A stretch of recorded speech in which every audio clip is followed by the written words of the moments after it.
Khususnya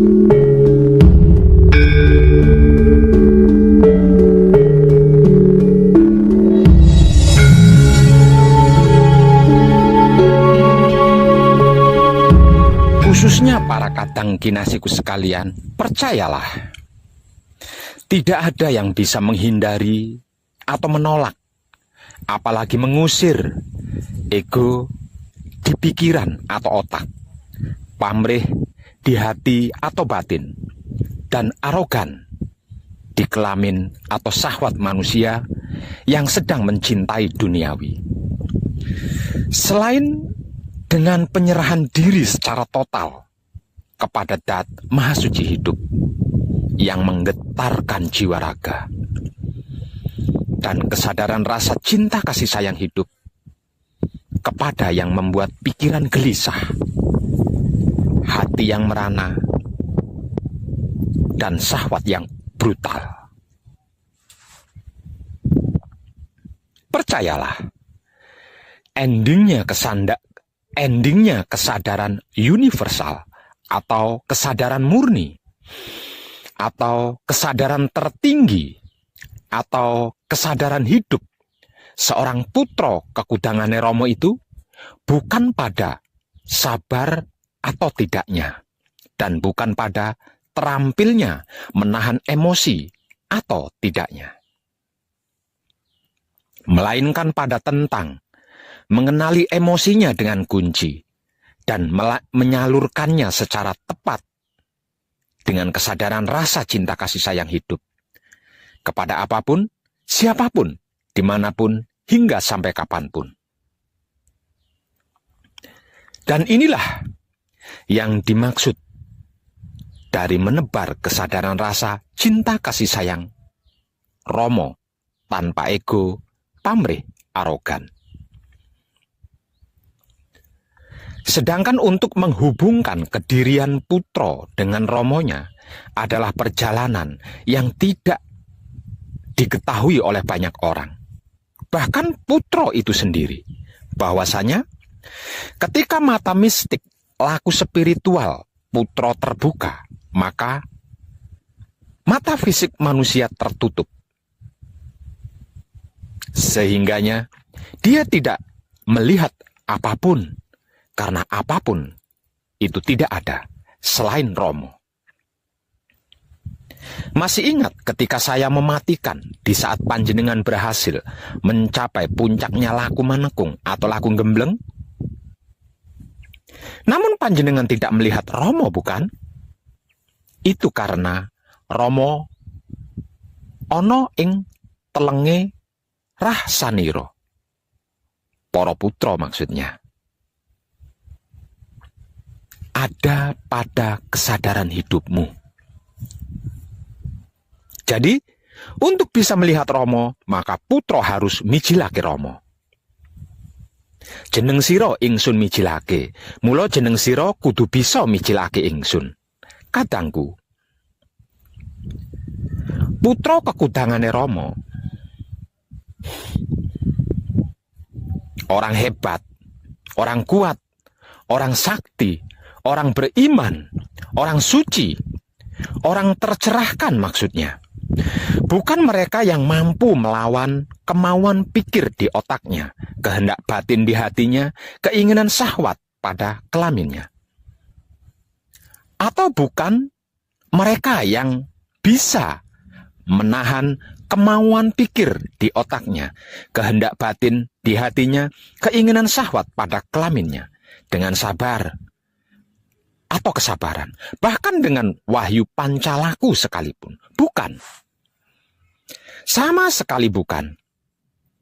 Putra kekudangane Romo, orang hebat, orang kuat, orang sakti, orang beriman, orang suci, orang tercerahkan maksudnya, adalah mereka yang bisa mampu mengenali, menguasai, dan mengendalikan kemauan pikir di otaknya, kehendak batin di hatinya, keinginan syahwat pada kelaminnya. Kemudian mampu bisa mengarahkan atau menyalurkannya secara tepat dengan kesadaran rasa cinta kasih sayang hidup kepada apapun, siapapun, dimanapun, hingga sampai kapanpun. Inilah arti maksud dari samu barang tumindak kinantenan sarwa mijil.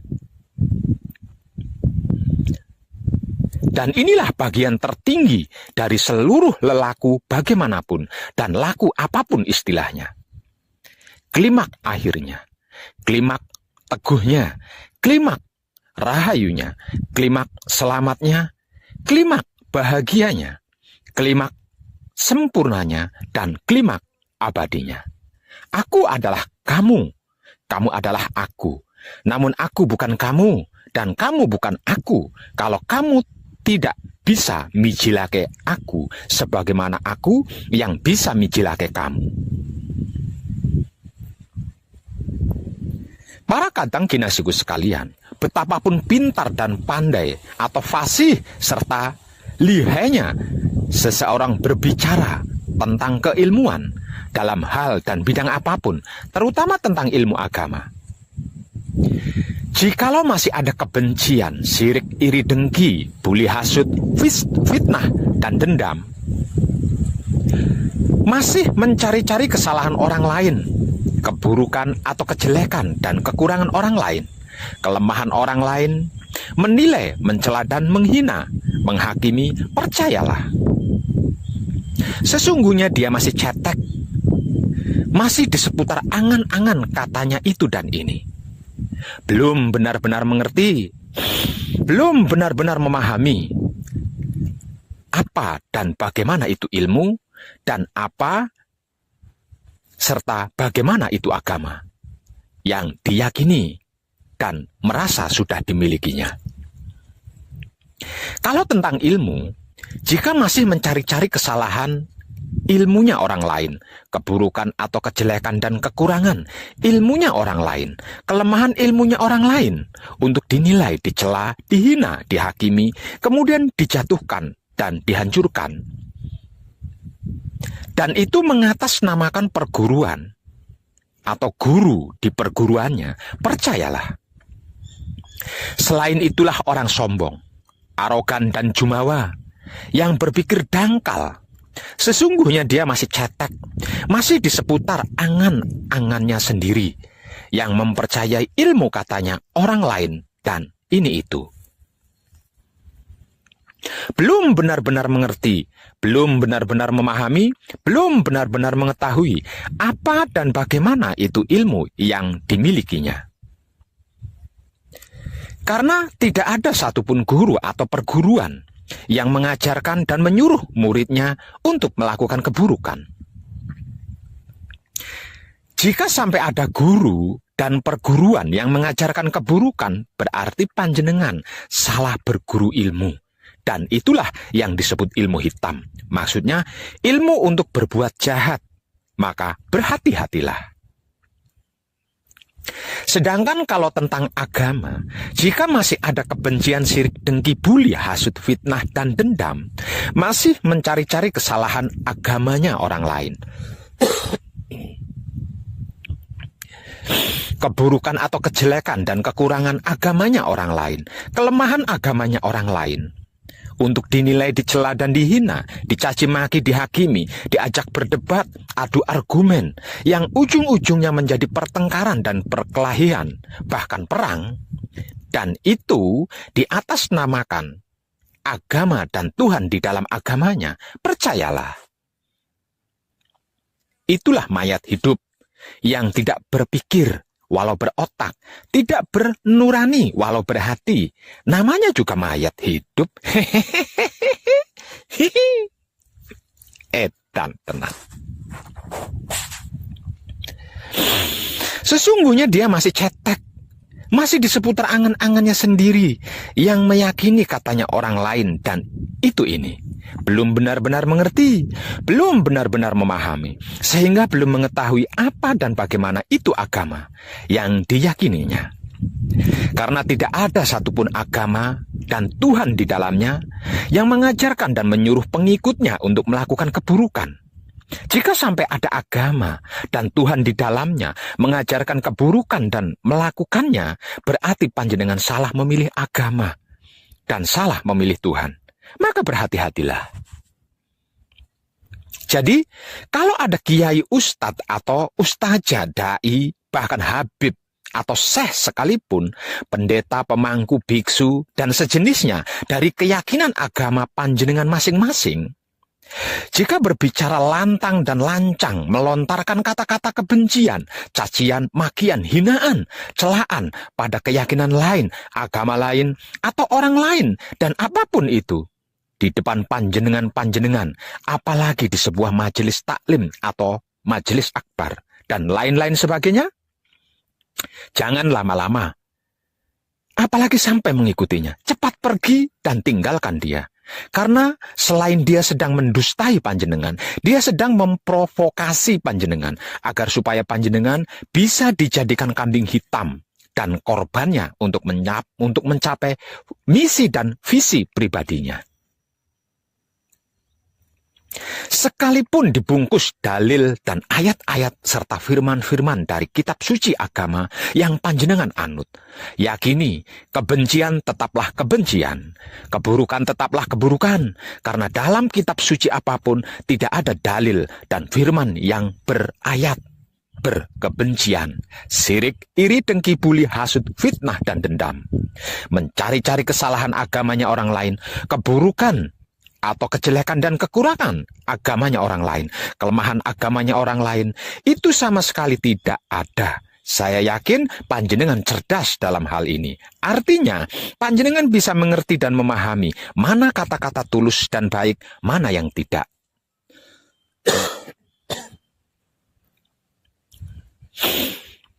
Terlebih lagi jika seorang itu mengaku putra Romo dengan mengatasnamakan namanya Romo, dan kunci dia mencari-cari kesalahan orang lain, keburukan orang lain, kejelekan orang lain, kekurangan orang lain, kelemahan orang lain, apalagi kepada sesama putra Romo. Kepada keyakinan orang lain, termasuk agama, dicari-cari kesalahannya, keburukannya, kejelekannya, kekurangannya, kelemahannya, untuk dihina, dicela, dicaci maki, tanpa sadar di akte kelahirannya, di KTP-nya, di ijazahnya, di surat nikahnya, dan lain-lainnya tercantum agama. Maka, selain itulah orang munafik dan pecundang.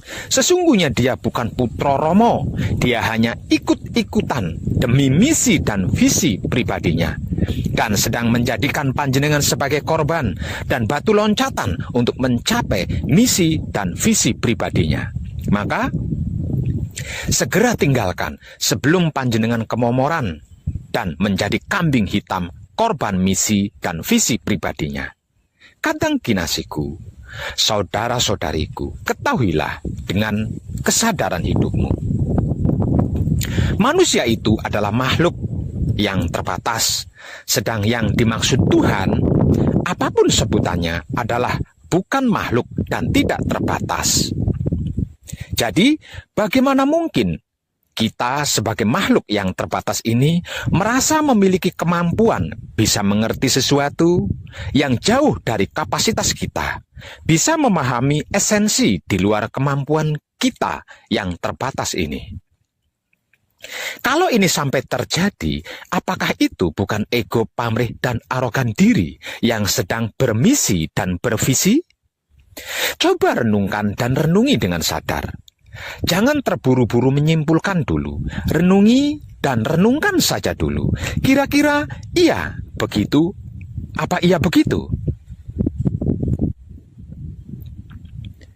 Ini dan disinilah salah satu akar masalah dari masalah-masalah yang tidak manusiawi paling utama, yang sedang tumbuh berkembang di NKRI, yang sama-sama kita cintai ini.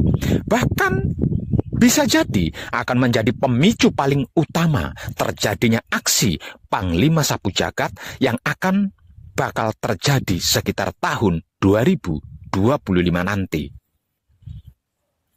Sebab dari pengertian dan pemahaman makhluk terbatas ini, akibatnya tidak sedikit jumlahnya orang-orang terjebak dalam cara berpikir di mana mereka memanusiakan Tuhannya. Sehingga merasa punya hak mendikte kemauan Tuhan, bahkan merebut dan mengambil alih kuasa Tuhan. Konyolnya lagi, merasa mampu melindungi Tuhan dari berbagai macam ancaman dan menjaga harga diri Tuhan dari orang-orang yang menghina dan mengancam Tuhan. Merasa tahu apa yang Tuhan pikirkan dan merasa punya hak wewenang bertindak atas nama Tuhan.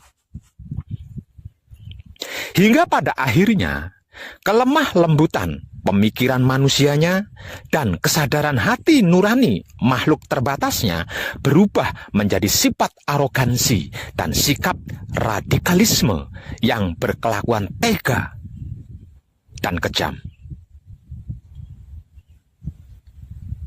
Membabi buta menghancurkan apapun yang dianggapnya pesaing dan penghalang misi visinya.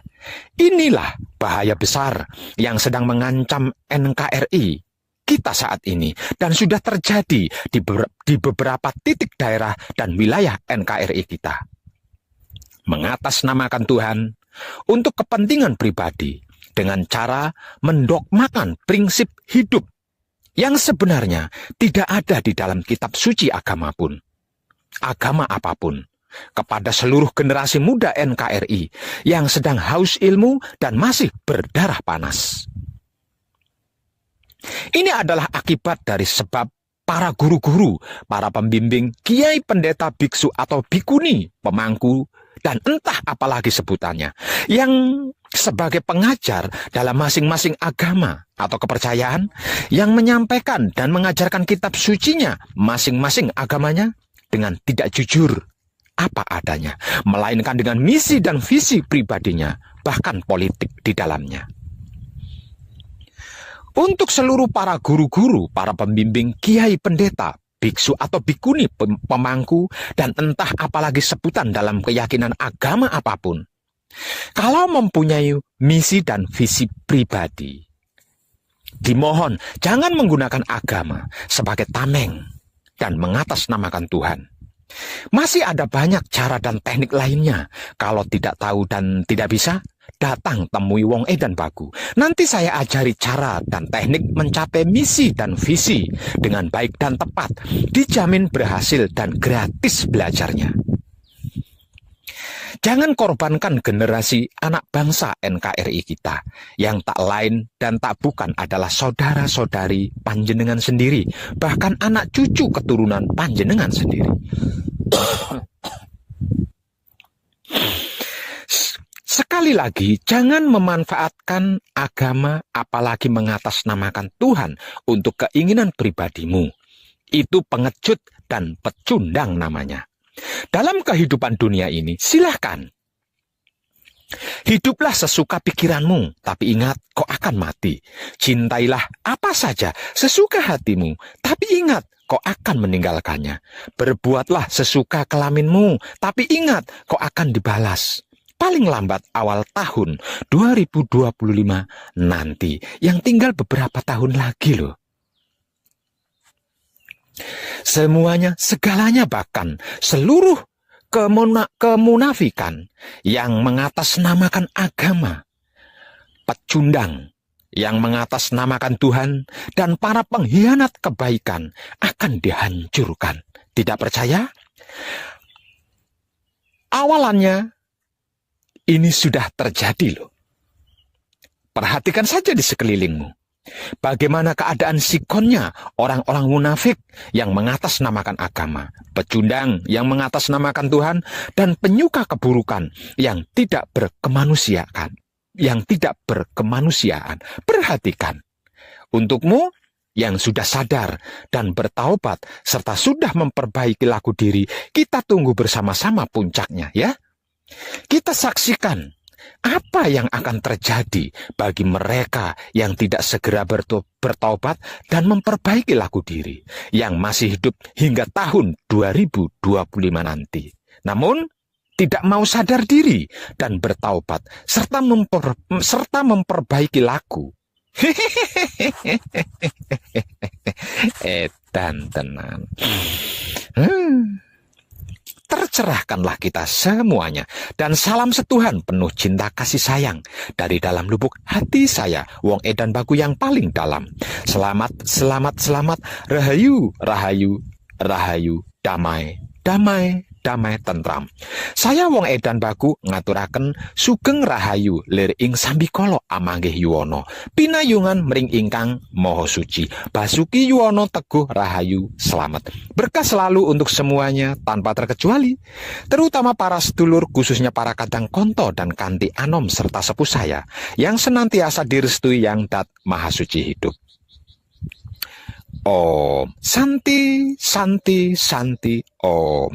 Wassalamualaikum warahmatullahi wabarakatuh. Terima kasih, terima kasih, terima kasih, dan salam kebajikan.